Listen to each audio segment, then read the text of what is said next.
this video, I wanted to show you guys how I scan for stocks.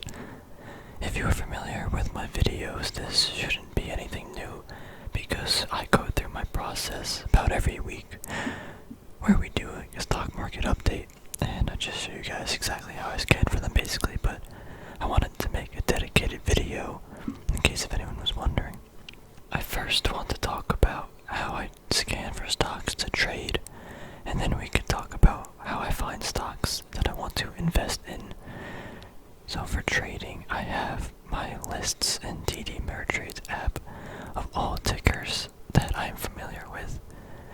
So let's start with the stocks because this is the main part of my list. This is just, I don't know, maybe like 100 companies that I'm familiar with. I know the names, I know what they do, and I have some sort of familiarity with the chart because I look at it at least once, twice a week. What I do is I literally look at I start with a 6-month time frame, 1-day candles just to make it easy, and I literally just manually scan through all of these companies. This is a very grueling way of doing it. This is very old school, I guess. Not old school, but it's just different. But I like to, it has done me well being familiar with charts of certain companies and being very specific with what I'm looking for. I'm able to find the trades that I want without being clustered with too much information and too many new tickers that I'm not familiar with. All of these companies, or at least most of them, have decently high market caps and are companies people have heard of. Amazon, we have Apache Oil Company, Activision, AutoZone, Boeing. I don't need to be trading these weird market cap things that I don't know of, or weird companies that I don't know of. I'd rather just trade things that I'm familiar with. It just makes me more comfortable. So I have this entire list that I sift through at least once a week, preferably 3 times, one on Sunday, one on Wednesday, and then one on Friday to just see exactly what happened. Sunday I scan through to see if anything I want to watch during the week. Wednesday I just give myself a recap of what happened the previous days to see if any patterns are developing, and then Friday I look to see what the whole week did and to see if I want to watch anything for Sunday. Then for Sunday I just reiterate in my mind the companies that I listened to or looked at Friday. I have separate watch lists such as the miners. I think these are great trading opportunities in investing right now, so I've been actively watching and participating in these trades and price movements. We have companies that I want to invest in. However, again, I don't invest based on charts. I might find better opportunities in price action, or I can get in at a value based on the price, but I don't invest necessarily just on the chart. I just have these here so I know what I'm looking for, and just to keep in the front of my mind. I have other lists such as small caps with ETF futures. I don't really trade too many small caps just because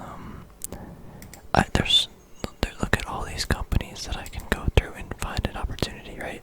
I don't need to be trading some other stuff that I'm not familiar with. This list should be much longer.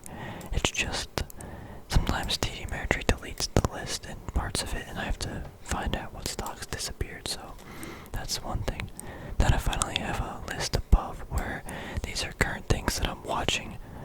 These I want to look at basically every morning to see what's happening. Now in finding stocks that I want to invest in, I already have this cheat sheet of an Excel graph that I made where I have all these companies that I'm already interested in, and they're pretty large. They all pay, or most of them pay, a dividend because I think it's important for me. If I'm investing in a company, they pay a sustainable dividend.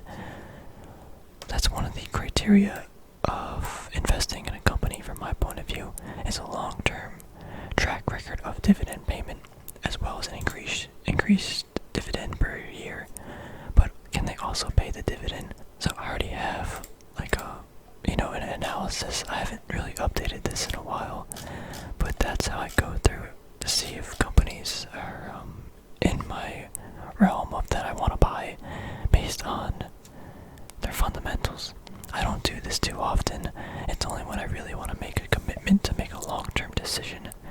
And the type of market we're in now doesn't make me want to buy a lot of stuff for an investment, to be honest. Maybe I'm wrong, but it just doesn't really fit my criteria right now. I also scan for stocks by going through the Wall Street Journal every morning.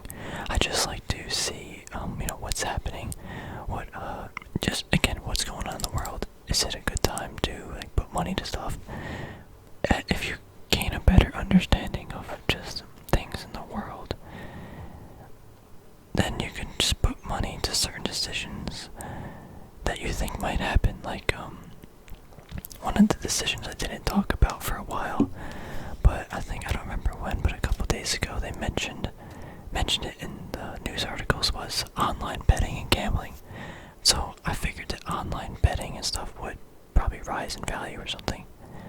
And this website isn't gonna say, hey, buy online gambling stocks or something, right?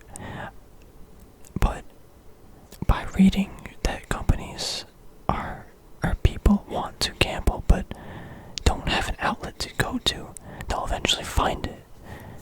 I didn't bet on online gambling at all because I figured that these companies such as Penn and MGM, they make most of their money off of their in-house casinos anyway.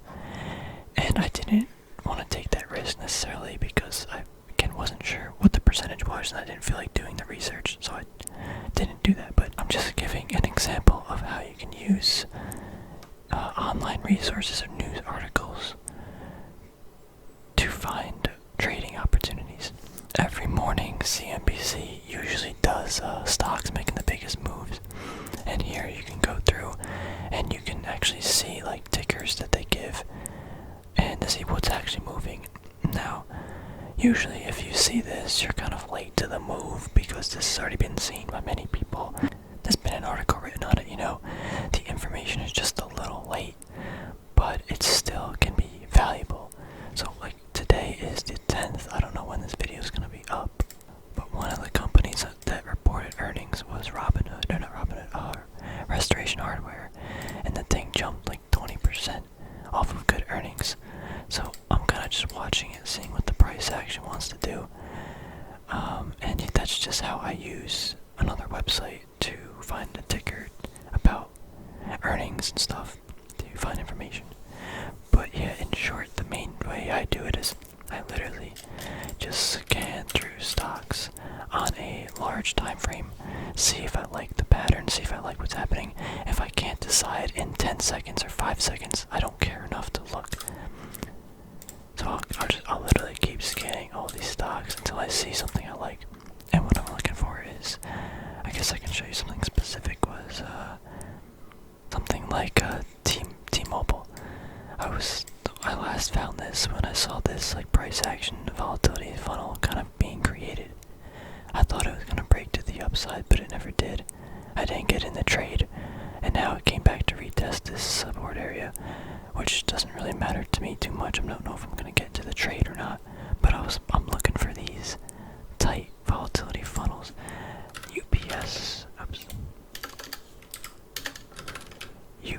created one too. These are really short-term, relatively funnels.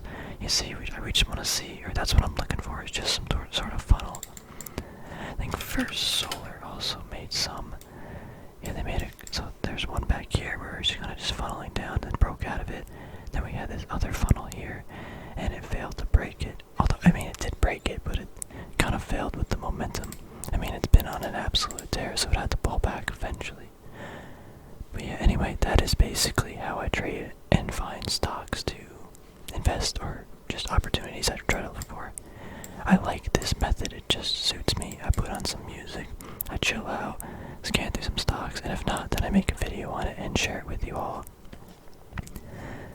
Most of the time I don't find anything to trade, which is fine. I'd rather find good opportunities than just find things and then potentially lose the money. I just want to find these high probable events and then put the money on it. It makes trading easier and more enjoyable in my opinion, because there are less decisions to be made and you can focus more on those decisions.